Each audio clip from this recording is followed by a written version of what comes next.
transactions like camera presentations for free. Chase First Banking. All right, so A debit card and app for kids, and tools for you to teach them good money habits. Hey, so I switched out the cord. Does it sound better than before? Allowances and chores from your Chase mobile app, all with your monthly service fee. I think so. Chase Good, First good. Banking. No crackling.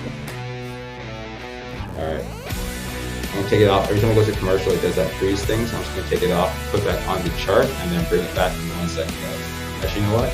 You can leave the chart for now. You guys don't want to do the chart right now.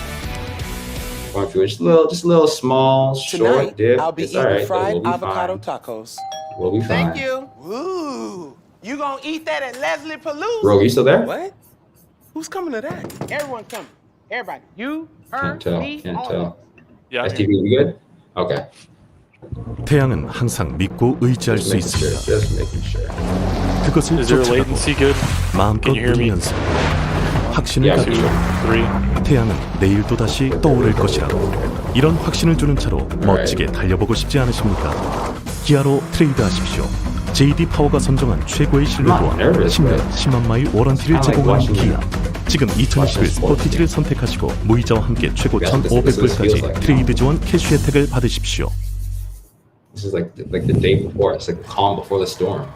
Hey, I don't know. Let's see how this goes because Trey's was phenomenal yesterday. On fire. That fired up a lot of people. The lasting cologne scent of Old Spice Dynasty. On my cable box, I couldn't even get to start. I couldn't even get to work. So. And into the driver's seat. I won't forget you guys.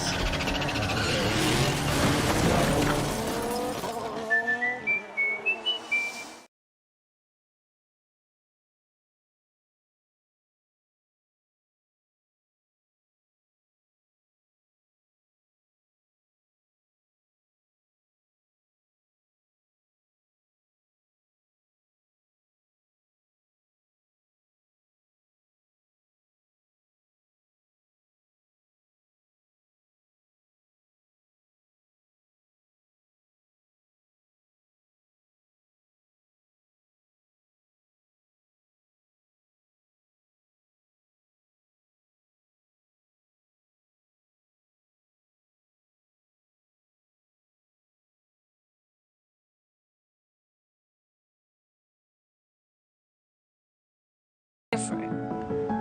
Getting Shiloh's food was never this easy. Mom's workout class was all the way downtown. I didn't get to design my own room. And now Dad thinks he's a big, fancy chef. Wow. I wonder what it's gonna be like when I'm your age.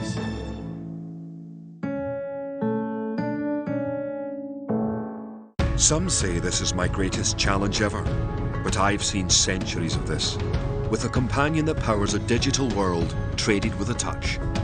The gold standard, so to speak. I've been at Fox Business for 12 years because I'm invested in my viewers big time. There are smart people on Wall Street making money off all of this. Why can't you? We care about your success, and we want to be a part of it. Fox Business, invested in you. Outrage. That's all I'm going to say, folks. Outrage. I mean, we are now learning that half of those pandemic unemployment checks may have been stolen, and now most of it in the hands of criminals and foreign crime syndicates. Hillary Vaughn live on Capitol Hill with the very latest. Hillary. These unemployment benefits boosted during the pandemic were supposed to help people who needed it most, but some experts are telling Fox Business today that the unemployment benefit pool is being used as a slush fund by international criminal groups aligned with our adversaries like Russia and China and stealing this money with their blessing. It's $250 billion that went to organized criminal groups located outside of our country. We believe that money's being used for nefarious purposes. I don't think it's a coincidence that there's been an increase in the cyber attacks on our core businesses. I believe some of that funding came from the unemployment insurance money that was stolen. Me is a government contractor that works with states to screen unemployment claims for fraud. They estimate $400 billion overall has been stolen from the pot of pandemic money. Their CEO tells us in a statement this, quote, "We have continued to find that over 30% of new pandemic unemployment assistance claims are fraudulent. This national fraud rate is over 10 times higher than what we see in our usual verification deployments across federal government agencies." And the White House says they are tracking this issue.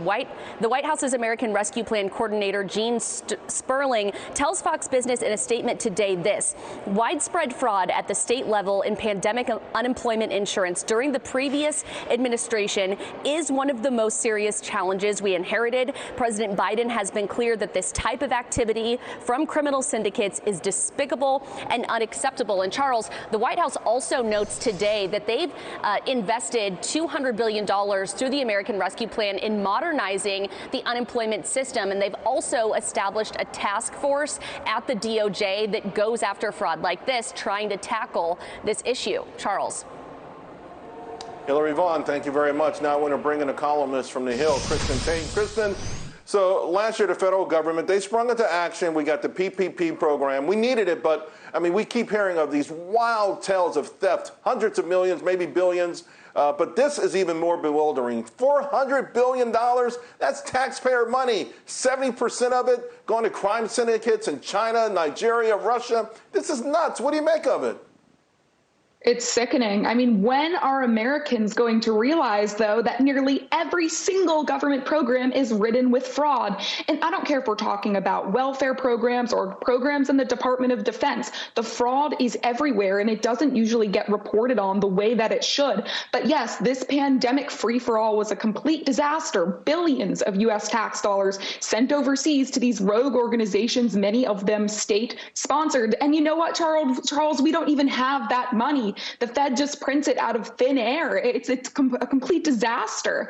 The cavalier attitude that our politicians have when they just throw money up in the air to feel good, it's terrifying. It's putting us on the road to a real crisis. And I do believe a crisis is coming. I don't know if it'll be hyperinflation or if it's just going to be a currency crisis where the world no longer uses the U.S. dollar as the reserve currency. But the way that Washington, D.C. just keeps printing money and handing it out to everybody, including rogue organizations overseas, it's disastrous. No, I think the only thing that's stopping it from happening is that so many other governments are the same, right? They all have printed up so much money. Hey, let me ask you about this, Chris, and I'm not sure if you heard, but Elizabeth Warren says that the U.S. government needs to step up oversight of digital currency. Now, when I read the headline, I thought of this famous line from Ronald Reagan. Take a listen. The 9 most terrifying words in the English language are, "I'm from the government and I'm here to help." All right, so she's saying it's the Wild West. She's saying that the currency is not a good way to buy or sell things. It's not a good investment. It's an environmental disaster. I know you own some cryptos. Are you ready for more regulation to make it a better market? Well, I don't particularly care for regulation, but I do think that as cryptocurrencies become more ubiquitous, governments are going to try to squash them. But here's the thing, Charles, as governments try to regulate cryptocurrencies out of existence, I still think that people are smarter than governments. And if governments continue to devalue their fiat currencies the way that Zimbabwe did or the way that Western nations are doing now, smart people will find a way to conduct business without using these fiat currencies. And by the way, Wall Street now getting on board, you know, there's a headline yesterday, right? It's a 180. Thomas Petterfree, who I like, in 2017, he said, "Keep Bitcoin away from the real economy."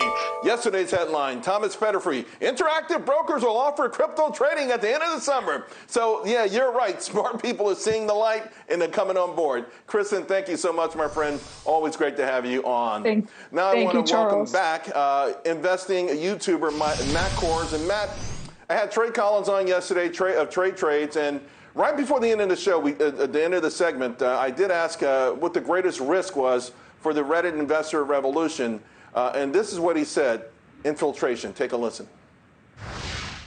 So I think the greatest risk is infiltration. There's no stranger to the note that these big hedge funds and firms will pay people to infiltrate the community and act like one of us. We have to watch out for those people and recognize that this is not the normal way and stick true to your convictions. Simple as it gets.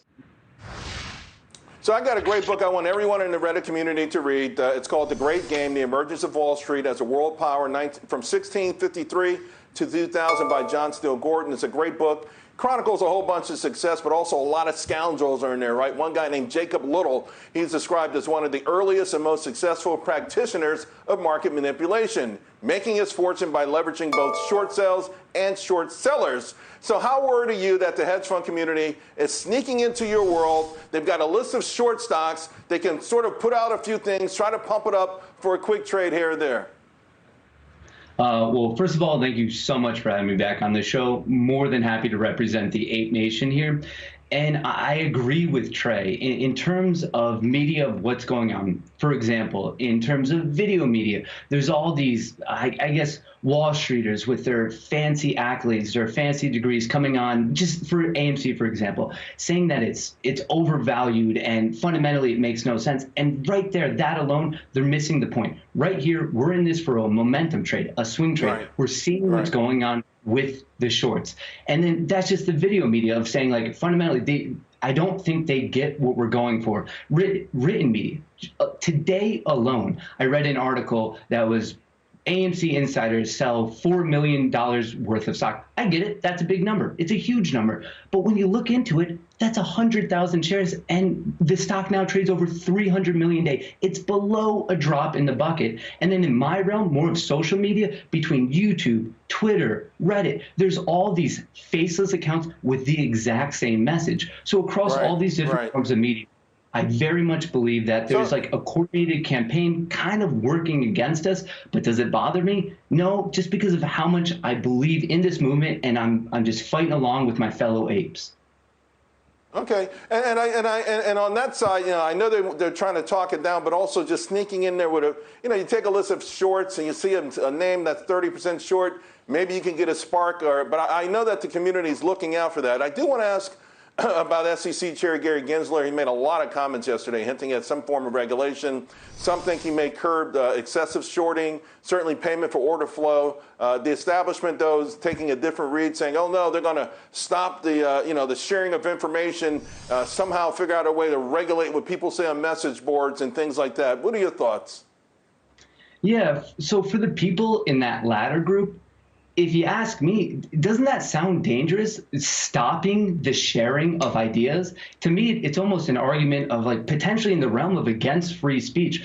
I mean, very seriously, what is the difference between a Wall Streeter publicly sharing their idea and a regular person like me just, like, posting it socially? Like, I just don't get it. I don't understand the obsession with, like, don't forget, we're just dumb money. Instead of the obsession on us, why not, I don't know, attempt to look at things such as payment for order flow? Why not try to even the playing field and one set of rules for dark pools, for retail wholesalers? Yeah. Extreme transparency with brokers, with prime brokers. In a general level, I don't get the obsession with us. Why not take a look into the potentially illegal or maybe just nefarious actions of the cronyism on Wall Street? That seems like a much bigger fish to fry than us. Matt, I've seen this so many times. I remember when the SEC went after all the penny stock firms, put them all out of business, and at the same time, these other entities were growing like crazy, called Enron, called WorldCom, called Bernie Madoff, who was part of the SEC. All of that stuff was growing $1 trillion in risk, and they were going after the little guy because that's how they do their job. All right, Matt, thank you so much, my friend. We'll talk to you again soon. Now, there's so many ideas, so many great guests. Want to discuss everything on the show. I don't have enough time. So I do invite everyone, please go read my daily commentary. WStreet.com. I think you'll like it. I put a lot of work into it. So we thought it was impossible. But Congress, folks, there's bipartisanship, at least on the Senate side, with respect to China and crypto, believe it or not. Plus, how big business and big government are teaming up to, well, let's just say not help the middle class and certainly not helping the American dream. We'll explain.